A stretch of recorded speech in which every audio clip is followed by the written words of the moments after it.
मौसम सरमा की आमद को मद्देनजर रखते हुए त्राल कश्मीर में बिजली महकमे इलाके में बेहतर बिजली को यकीनी बनाने के लिए तमाम कोशिशें कर रहा है। एक अहदेदार ने टीटीवी नुमाइंदे बशारत रशीद से बात करते हुए कहा कि गुज़िश्ता सालों के मुकाबले में बेहतर बिजली फराहम करने के लिए तमाम इक़दाम उठाए जा रहे हैं, जिसके लिए शाखों की कटाई भी की गई। उन्होंने मजीद कहा कि अवाम महकमे के साथ ताउन करें ताकि बिजली शेड्यूल के मुताबिक फराहम की जा सके। महकमे की टीम ने त्राल में ट्रांसफार्मर्स की भी जांच की ताकि बर्फबारी के दौरान कोई बड़ा नुकसान ना हो।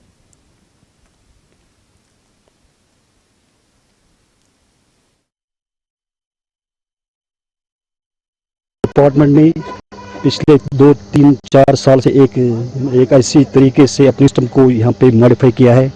मान लो जो भी हमारा नेटवर्क है, नेटवर्क का जो भी है हमने अच्छी तरह से LTE इम्प्लीमेंट कर दी है। इसमें एक हमारा ये मसला है कि जो त्राल से अवंतीपुरा से त्राल लाइन आ रही थी, उसमें 2 लाइन इस वक्त काम कर रहे हैं त्राल के लिए। एक त्राल की पुरानी लाइन जो त्राल का कुछ पोर्शन से फील हो रहा है, दूसरा हमारी लाइन जा रही है त्राल से सीधा सेकंड लाइन, उसमें हमारी 2 स्टेशन और चल रहे हैं। उससे हमारी त्राल की जो भी कैपेसिटी है ऑलमोस्ट डबल हो गई है। इस तरीके से कि हम ये कहेंगे कि अगर इससे पहले 30% हम या 25 मेगावाट का लोड हम ट्रांसफर कर रहे हैं, पावर ट्रांसफर कर रहे हैं त्राल के लिए, अब वो ऑलमोस्ट डबल हो गए हैं। We are on the job.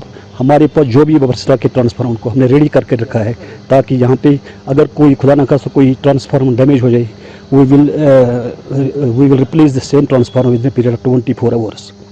तो इसके साथ साथ ये ज़रूरी है कि इसमें हमें लोगों की कोऑपरेशन चाहिए। अगर